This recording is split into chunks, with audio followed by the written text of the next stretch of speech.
Broadcasting live from the moon and back, this is The Coin Chat, the most trusted voice for all things cryptocurrency.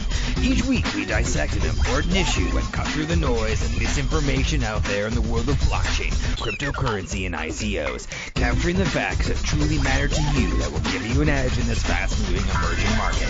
The who, what, where, when, and how of what you need to know in crypto to get ahead so you don't get left behind.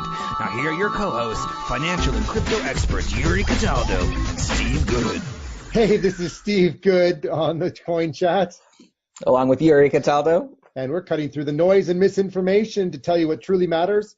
And before we get into the episode, just one thing is that if you like our show, give us a like, give us a subscribe. We always appreciate a subscribe and a like because we're here to create lots of content and make you happy. So today we're going to jump in and talk about JPMorgan versus Ripple. Yes, we are. JPMorgan versus Ripple. JPMorgan, who actually, Jamie Dimon, who a couple of years ago called Bitcoin garbage. I mean, in a different way. Yeah, he pretty much called it all a scam and said it was all good. What did he say? Something to the effect that it would, that any of those of us investing would all basically, it would go down like terribly and be as bad as the tulips of the 1800s or whatever it was. Yes. Yeah, that's right. A lot of things that everyone else was saying too. He kind of just parroted what they were doing, even though his daughter, I believe, was also in charge of their. Yeah, was trading anyway. And their desk in Europe was apparently trading in it too, but we're not going to comment on that because we don't have it confirmed. Nope, we don't. But you're right. So now here we are 2 years later, and they come up with their own JPM coin. Yeah.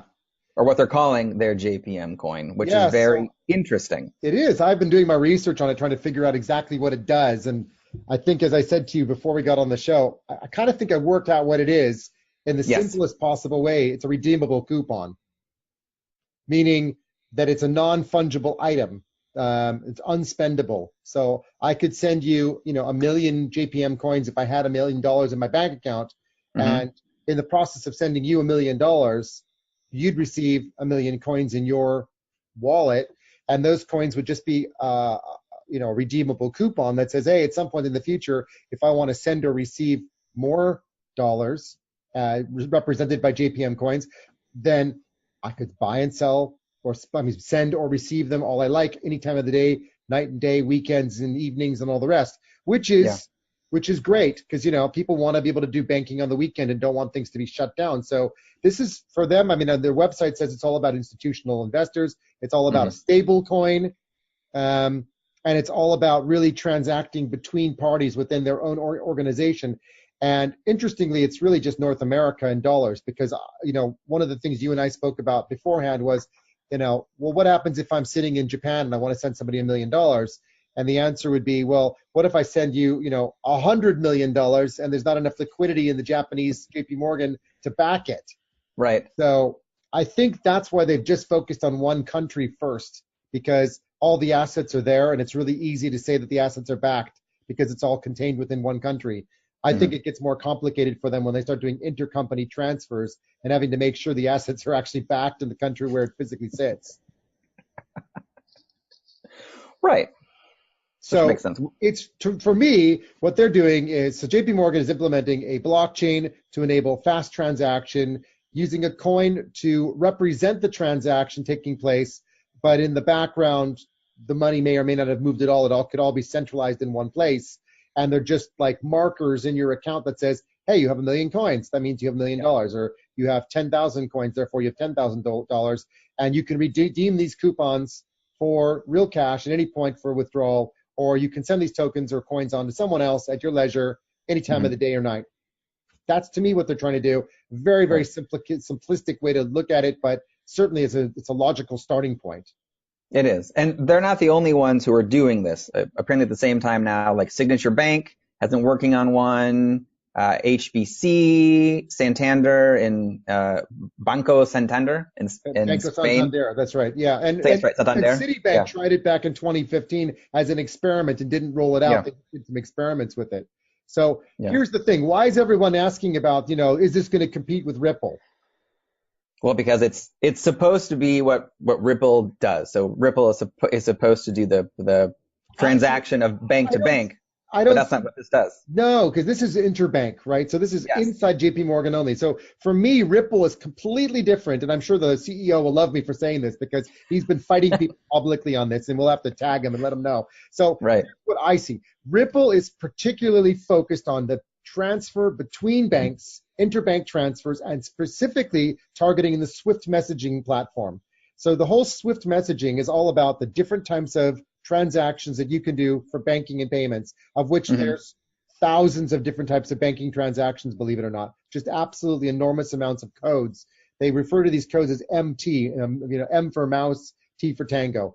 And these MT codes are basically the building blocks for how Swift works. And what Ripple is doing is effectively replicating a lot of that types of functionality, but doing it in a very effective way so that bank A can transfer to bank B, and they can do it with Ripple, and it's done in seconds, and you don't have to sit there with all the bank transfer, wire transfer, 3 days waiting, Swift, whatever, blah stuff. Yeah. And it can be done again, same like JPM. It can be done instantaneously between any two entities, any time of the day or night. But it's between banks, so it's really, I don't see them as competitive today because JPM's focused on their institutional clients and basically creating a non-fungible coupon between two parties to be able to move money between each other, whereas Ripple's really talking about interbank transfers globally between any two parties with the same coin. Yes. But I do believe that it's good to have a little bit of, even though it's not real competition, some kind of at least perceived competition for Ripple, because it'll make them better, and it'll prove, like what's happening now, like how much they are different and how much they're more efficient at this model than what the current banking system does. Hang on. Yeah, I mean, when you talk about competition, what strikes me is that JP Morgan has put the banking sector on notice and said, look, guys, we're jumping into this to make our clients find it easier for banking transfers. And hey, anybody that wants to do fast transfers, get over to us because we're going to be able to do it before others. I think it's kind of like first to market competitive thing that's putting Bank of America, Citibank, Santander, Barclays, HSBC for both retail and private banking and asset management on notice and saying, hey, we're here, so we're going to make your lives easier, at least in North America for now, and eventually internationally later. And good luck to all the rest of you guys who are just starting to figure this out. We've already done it. So I see it as more likely that that's what they're trying to do, is to play the game of raising their own profile. But clearly it's not going to be a coin. It's not going to be fungible in the sense of the true sense of spending it, not on an exchange. It's a stable coin because it's basically a dollar. It's nothing else. Yes. And so they have come out with their chief researcher has already come out and said that it's a test. It's still a prototype. So I really believe their big announcement is really a marketing ploy than anything else. But you're right. It's like to put their stamp and say, we're now leading the way with technology and how much better we are than other banks.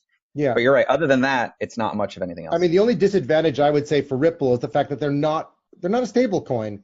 And, everyone's always speculating about it going up and going down. And to be fair, they have so many coins anyway that it does create a huge amount of stability in the coin. It doesn't move a lot generally, not like other coins where, some coins are going up, 50% on the day or 200% in a week. I mean, that's certainly not generally the way Ripple trades, simply because there's so many of them that you just have to trade a lot of it to make it move. But, but that being said, that is probably the downside risk to Ripple, is the fact that if interbanking transfers are taking place, you want that coin to be valued at whatever the transfer value was and not lose money in between. But then again, quick transfers that are done within a short period of time probably won't impact that. And they've already proven their case by doing some stuff between Japan and Thailand's banking systems. They've done some stuff, I believe, with who was it? There was a couple of other big banks, bigger brand name banks that have done things and proven it.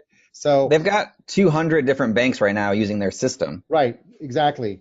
And generally, I mean, they're very focused on Swift and Swift messaging, which is an old, sorry to say, archaic, by technology terms, unevolved environment that just needs to progress. And if Ripple can do that, then +1 for crypto and blockchain delivering some value to the banking sector. Yeah, exactly. Excellent. So cool. So thanks, JPMorgan, for scaremongering and then for announcing the coin that you decided to announce, which probably also had an impact on the Ether and Bitcoin going up, by the way, also around the same time as the Chinese New Year. So we thank you and the Chinese for all joining in together to get crypto back into making crypto great again, and hopefully it will stay that way. Exactly. Great. All right. Well, thanks, everybody, for listening in to the Coin Chat with Yuri Cataldo and Steve Good.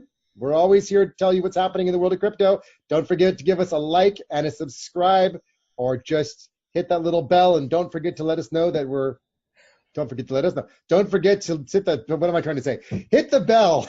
To like us, exactly. Like, subscribe. So you know that we're back with another episode. Yes. Always having a bit of fun. Anyway, to the moon until next time. Thank you for joining us today on The Coin Chat. Join us on Telegram on t.me/thecoinchat, where we discuss a range of topics on cryptocurrency. And visit us on patreon.com/thecoinchat for show notes, outtakes, and previews of additional content. Or follow us on our website, which is www.thecoinchat.net. And remember to like and subscribe to us on your way out. To the moon, until next time.